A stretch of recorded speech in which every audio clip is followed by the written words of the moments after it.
పుల్లగా, కారంగా రాగి సంగట్లోకి వేసుకొని తింటుంటే అదిరిపోతుంది. వెల్కమ్ టు అనపగింజలు సిరీస్ ఎపిసోడ్ 2.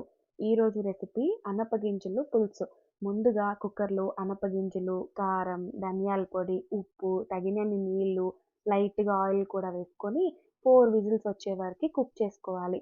ఇప్పుడు ఇంకో కడాయిలో వేరుశనగ నూనె వేసుకొని అందులో తాలింపు వడియము, ఆనియన్స్, కొన్ని కరివేపాకు రెమ్మలు వేసి బాగా వేయించుకోవాలి.